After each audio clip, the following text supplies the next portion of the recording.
Assalamualaikum warahmatullahi wabarakatuh. Selamat pagi, my friends. Semoga tetap dalam keadaan yang sehat ya. Terlepas kemarin keadaannya luar biasa secara pergerakan, baik IHSG maupun saham-saham yang ada di IHSG. Kita hari ini tuh akan mencoba melihat dari sudut pandang yang lain. Kemarin IHSG anjlok, ada beberapa justifikasi yang digunakan di pasar atau mungkin di media-media yang my friends baca.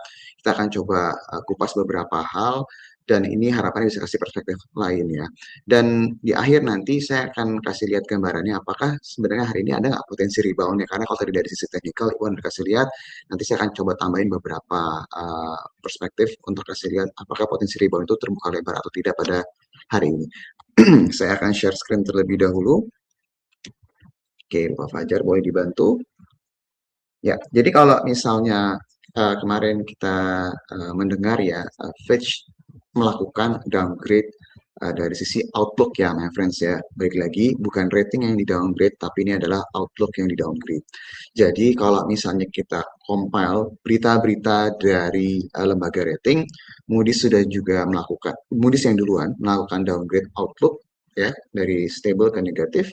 S&P S&P belum memberikan informasi terkait dengan outlook maupun dari rating, tapi mereka sudah memberikan komentar beberapa waktu yang lalu. Dan yang terakhir, kemarin Fitch juga melakukan pangkas outlook, bukan rating sekali lagi, dari stable menjadi negatif. Nah, pertanyaannya adalah, apa sih yang menjadi dasar Fitch melakukan downgrade dari sisi outlook? Di sini kalau misalnya my friends lihat, yang disorotin sama Fitch ini dari sisi potensi pendapatan, ya memang ekspektasinya mungkin sifatnya akan moderat, tapi dari sisi belanjanya itu yang dilihat sepertinya akan lebih jauh lebih besar. Jadi potensi defisitnya juga lebih besar daripada estimasi yang diberikan sama APBN. Jadi banyak hal yang mereka komentarin, banyak hal yang menjadi dasar kenapa mereka melakukan downgrade dari sisi outlook.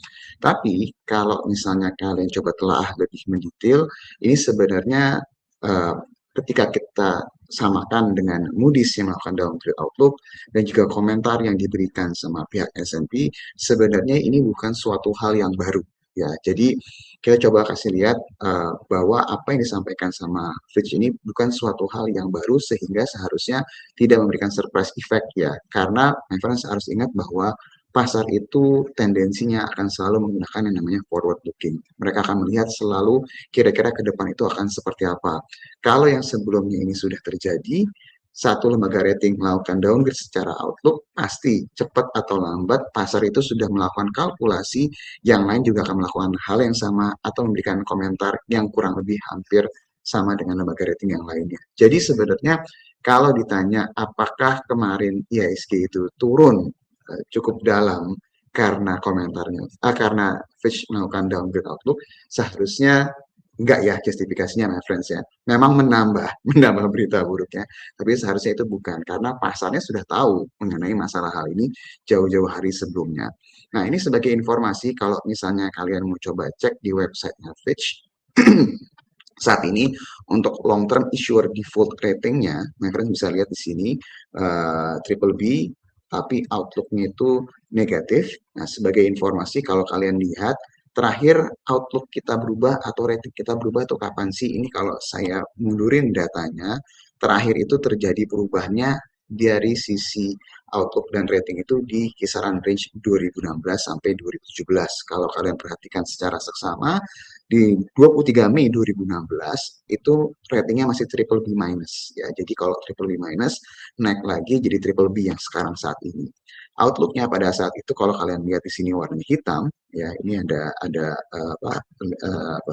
keterangannya ya. Jadi kalau bentuknya warna hitam seperti ini itu artinya stabil, berubah menjadi positif itu di akhir 2016 dan berubah menjadi triple B dan outlooknya stable itu di tahun 2017 akhir. Nah, sejak saat itu sampai dengan beberapa sih, baru kemarin, itu baru berubah lagi outlooknya. Jadi emang sudah lama, tidak terjadi perubahan rating, tidak terjadi perubahan outlook, tapi baru berubah kemarin ya, dari sisi outlooknya.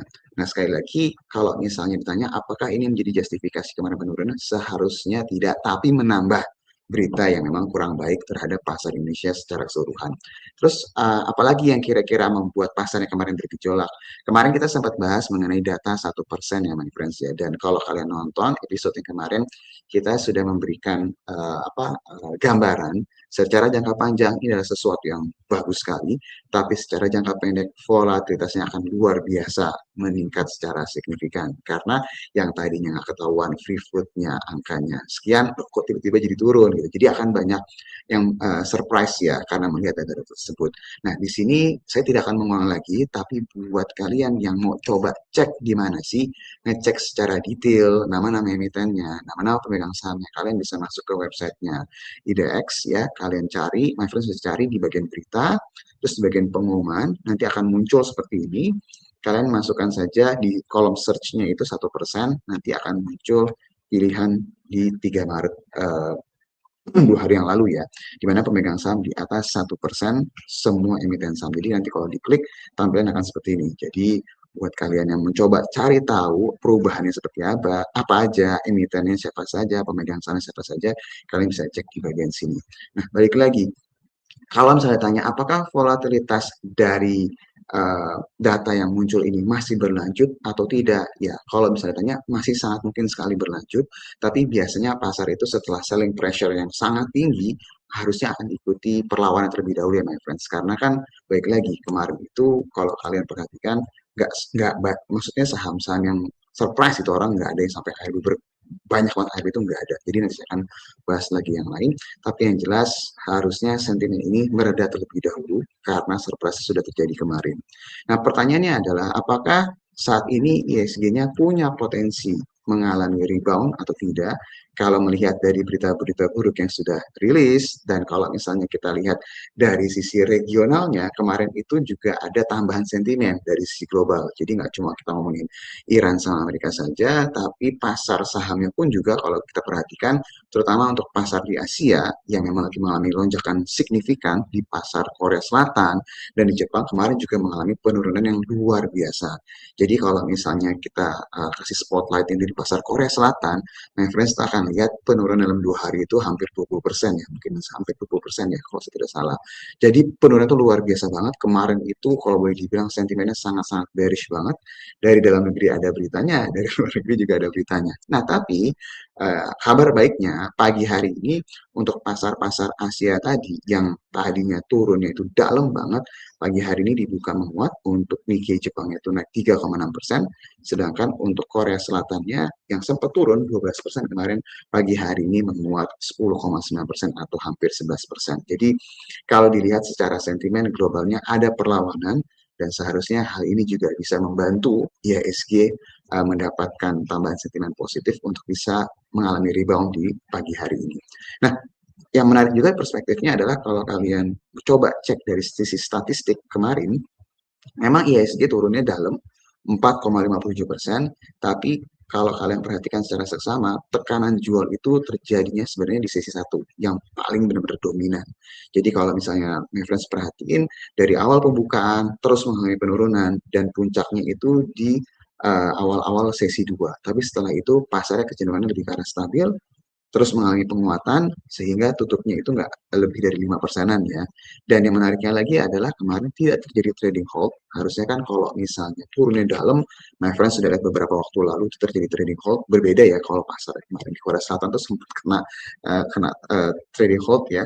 Dan selain itu juga kalau my friends lihat dari sisi nilai transaksi kemarin itu sebesar 29 triliun, di mana 28 triliun itu adalah pasar reguler. Berarti kita bisa bilang bahwa ketika terjadi penurunan kemarin, itu penurunannya memang disertai dengan volume yang besar, tapi kalau kita coba telah dalam lagi, banyak banget kejadian itu sebenarnya di sisi kedua ya, ditahannya gitu my friends. Jadi kita bisa bilang bahwa ya seharusnya kalau melihat keadaan seperti ini, peluang reboundnya akan terbuka lebih lebar lagi.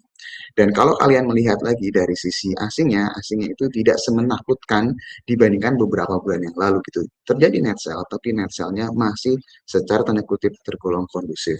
Jadi kalau misalnya kita lihat dari beberapa faktor tadi, Fitch Ratings yang sebenarnya bukan menjadi surprise effect kemarin ya, my friends, meskipun menambah berita buruk dari sisi pasar dari sisi IHSG, Terus juga kalau kita bilang kemarin sempat bahas mengenai data 1% pasti memberikan volatilitas jangka pendek yang luar biasa. Kemarin sudah terjadi, tidak terjadi trading hold, memang turunnya dalam, tapi tidak sampai di stop perdagangan, dan banyak saham-saham yang turun dalam, tapi tidak sampai ARB, berarti kita bisa expect adanya perlawanan di harga-harga yang cenderung di harga bawah, karena kita melihat ada nilai transaksi yang besar kemarin, sekitar 28 triliun di pasar reguler.